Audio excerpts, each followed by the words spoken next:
अभिवादन स्वीकार करें। मैं उदय पठानिया। आज मुझे जो हालात हैं सियासत के, खासकर कांग्रेस के भीतर, उसमें अतौल्ला खान साहब का एक गीत था। उसके अल्फाज थे, बेदर्दी से प्यार का सहारा ना मिला, ऐसा बिछड़ा वो मुझे दोबारा ना मिला। तो कांग्रेस की सियासत में कुछ ऐसा ही हो रहा है। 6 विधायक बिछड़ गए हैं। सुखविंदर सिंह सुक्खू उस दर्द में थोड़े से भावुक भी हैं, और जो दूसरे बेवफा हो चुके 6 विधायक हैं कांग्रेस के, और जो कांग्रेस को समर्थन दे रहे थे 3 विधायक और, यानी टोटल 9 का आंकड़ा, वो ऐसे बेवफा हुए कि अब वो ढूंढे हुए नहीं मिल रहे हैं। जगह भी पता है कि वो कहां पर है, हर खबर ब्रेक हो रही है, लेकिन इनका आपस में मिलन नहीं हो पा रहा है। आज इसी मुद्दे पर हम बात करेंगे। सबसे पहले मुख्यमंत्री सुखविंदर सिंह सुक्खू का वो बयान सुनिए जो उन्होंने पिछले कल दिया था। आज प्रदेश का वातावरण ऐसा हो चुका है कि जो विधायक है वो सीआरपीएफ के कब्जे में है। 2 दिन से वो पंचकुला में एक ललित होटल है, उसमें ठहरे हुए थे। आज ही हमें पता लगा कि उनको चार्टर्ड प्लेन से ले जाया गया है। कहां ले जाया गया इसकी सूचना तो अभी आई नहीं है, लेकिन जो विधायक हमारे यहां से गए हैं, 6 विधायक कांग्रेस के, 3 आजाद विधायक हैं, वो अपनी आत्मा से पूछिए कि उन पर क्या बीत रही होगी, किस प्रकार का दर्द उनके सीने में होगा, क्या पीड़ा उसके मन में होगी, क्योंकि वो जानते हैं कि हमने गलत किया है, लोकतंत्र को कमजोर किया है। और मैं ये भी जानता हूं कि ये जब बाहर आएंगे तो इनके मन में एक पीड़ा और एक पछतावा हमेशा के लिए होगा कि हमने कांग्रेस की जो आम जनता की सरकार थी उसको गिराने का हमने प्रयास किया। भारतीय जनता पार्टी जहां प्रदेश के हित की बात करने की बात करती है, मैं तो इतना ही कहना चाहता हूं, भारतीय जनता पार्टी ने कभी प्रदेश का हित नहीं देखा। खैर, सुक्खू भाई का ये बयान तो आपने सुन लिया। आज यानी पिछले कल के बाद जो आज बयान आया है इन 9 विधायकों का, उस पर भी जरा गौर कर लीजिए। अब देखिए ये विधायक कह क्या रहे हैं।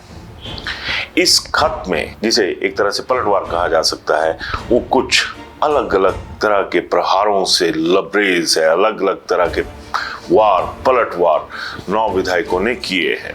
दर्द इन विधायकों ने अपना भी बताया है, ठीक उसी तरह से जिस तरह से सुक्खू भाई ने बताया था। तो चलिए जरा जानिए कि विधायक कह क्या रहे हैं, क्योंकि ये एक डिजिटल मीडिया पे आया हुआ हस्तलिखित बयान था। इसमें उनके मुखारबिंद की आवाजें आपको नहीं सुनाई देंगी, वो आपको कहते हुए बोलते हुए नहीं सुनाई देंगे। इसलिए उस बयान के जो अहम हिस्से हैं वो हम आपको दिखाते हैं और आपको सुनाते भी हैं। इस खत में पहला ही हमला ये किया है कि जो मुख्यमंत्री हैं वो अल्पमत में आ चुके हैं, उनकी सरकार अल्पमत में आ चुकी है, उनके पास बहुमत नहीं है। यानी ये जो 9 विधायक हैं, इन्हें कहीं ना कहीं अपनी कमर में, सियासत की कमर में वो कसावट नजर आ रही है कि ये ना सोचिएगा कि हम झुक गए हैं या झुक जाएंगे। तो सियासत में जिस तरह से बल निकलते हैं, वो बल निकालने वाला जो सिलसिला है आज इन विधायकों ने शुरू कर दिया है। अपने दूसरे वार में इन विधायकों ने ये कहा है कि हमने जो किया है आज उसकी बदौलत जो हिमाचल की कांग्रेस सरकार है और जो कांग्रेस का हाईकमान है वो भी सोचने पर मजबूर हो गया है। यानी विधायक ये कह रहे हैं, ये साफ कहना चाह भी रहे हैं और कह भी रहे हैं कि अगर हम ना हिलते तो जिन कुर्सियों पर हाईकमान या हिमाचल की सरकार बैठी है वो भी हिलती और डुलती नजर नहीं आती। तीसरा वार था कि हम विधायक भले ही थे लेकिन हमारा कोई काम नहीं हो रहा था। यानी जो दर्द की नब्ज होती है वो उन्होंने अपनी कलाई उठाकर एक तरह से हिमाचल का जो समाज है उसके साथ साथ हाईकमान और कांग्रेस सरकार को एक तरह से दिखाने की कोशिश करी है कि भैया आप लोग हमारे काम नहीं करते थे, तो ये जो दर्द था ये लाइलाज होता जा रहा था, तो इसका इलाज ढूंढने के लिए हमें निकलना पड़ना था। ऐसा नहीं है कि इनके जो वार हैं वो सीधे हैं। इन्होंने कुछ पलटवार ऐसे भी किए हैं जिसमें उन्होंने ये पूरी कोशिश की है कि जिस मर्ज को ये लाइलाज मर्ज समझ रहे हैं, चाहे कांग्रेस हाईकमान की या प्रदेश सरकार की, उसमें जो अहम रोल रहा है इस सारी व्यवस्था के गड़बड़ होने का, उसके लिए ये लोग भी जिम्मेदार हैं। उन्होंने यहाँ पर एक सवाल उठाया है कि जब सरकार खतरे में नजर आ रही है तो धड़ाधड़ कैबिनेट की बैठकें हो रही हैं और उनमें ऐसे फैसले लिए जा रहे हैं जैसे मानो सरकार जाने के कगार पर हो, यानी लोगों को लुभावने वादे करने की या लुभावनी चीजें देने की जो कोशिश है वो अब जाकर हिमाचल सरकार कर रही है। पांचवा बार ये किया है कि सीएम भले ही हमें प्रलोभन दे रहे हैं लेकिन हमें उन प्रलोभनों की कोई भी परवाह नहीं है। इसी हमले में इन बागियों ने एक दाग हिमाचल सरकार की तरफ उछाल दिया है। उनका ये कहना है कि जो वार्ड 5 तक नहीं बन सकते थे उन्हें सरकार ने कैबिनेट रैंक दे दिए, और बड़ी बात ये कही कि इन हालात के लिए सीएम साहब और उनका जो फ्रेंड सर्कल है वो जिम्मेदार है, ना कि हम बागी लोग।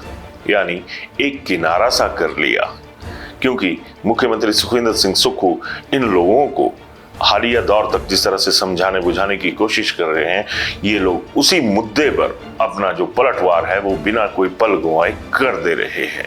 अपने छठे हमले में इन बागियों ने सरकार के छक्के छुड़वाने में कोई कमी नहीं रखी है। कुछ ऐसा तोल मोल कर बोल रहे हैं कि इनकी कही हुई बातों का जो मोल है वो जनता समझ सके। सियासत हर जगह होती है तो सियासत में बोलबानी होती है, क्योंकि जब आप बोलोगे तो लोग सोचने पर मजबूर होंगे, फिर जो भी फैसला होगा वो लोगों का अंतिम होता है। किसी नेता के कहने पर कोई फैसला नहीं होता, ये भी एक हकीकत है। इन लोगों ने अपने छठे हमले में कहा कि जो व्यक्ति 43 लोगों को एकजुट नहीं कर सके, प्रदेश के दौरे नहीं कर सके, भूमि माफिया और खनन माफिया को संरक्षण देते रहे और उनकी अगुवाई में प्रदेश का जो उद्योग था वो पलायन करता रहा, अफसर जो थे वो तानाशाह होते चले गए, मंत्री पंगु तो विधायक भटकते रहे और साथ में बेरोजगार भी भटकते रहे। लास्ट बट नॉट लीस्ट, 7वें पलटवार में उन्होंने ये कहा कि हमें किडनैप नहीं किया गया है, हम राष्ट्र हित में और जनहित में प्रदेश से निकले हैं। लेकिन जो 8वां हमला है, अगर उसे गंभीरता से उसका अवलोकन करें तो ये बताता है कि ये लोग किसी छोटी मोटी मुहिम का हिस्सा तो फिर वक्त नजर नहीं आ रहे। इन्होंने एक लाइन लिखी है इसमें, और उस लाइन में ये जिक्र किया है, सरकार को एक तरह से लाइन अप करते हुए ये जिक्र किया है कि अभी तो मामला माननीय सुप्रीम कोर्ट में है, लेकिन उसके बाद जो एक तरह से माहौल बिगड़ सकता है, यानी आरोप प्रत्यारोप का, वो सियासी तौर पर बहुत घातक हो सकता है। यानी हार मानने के लिए कोई तैयार नहीं है। एक तरफ सरकार उलझन में है और अब ये 9 विधायक लगातार कोई ना कोई ऐसा सोशल मीडिया पर या आगे पीछे बयान ऐसा दाग दे रहे हैं कि जिससे इन्हें ये महसूस हो रहा हो कि अगर ये और बयानबाजी दागेंगे और आरोप दागेंगे तो उसके दाग जो हैं वो सरकार पर लगेंगे। अब सियासत एक तरह से कीचड़ ही कही जा सकती है।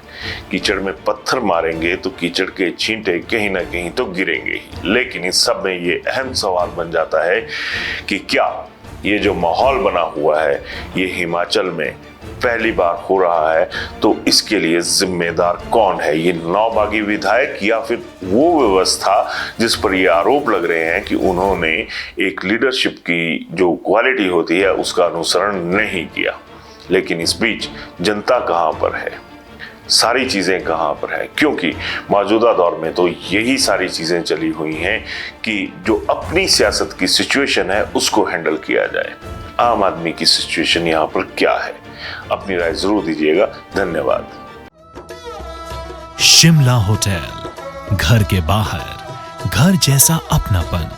अपने वेकेशंस को सुनहरी यादों में पिरोएं शिमला होटल के साथ। राजसी वैभव और राजस्थानी आव भगत जो देगी आपको एक रॉयल फील। हिमाचल वासियों के लिए जयपुर में ठहरने का अपना hotel, Shimla hotel. Heritage above 1, हवा महल रोड, चांदी की टकसाल, जयपुर।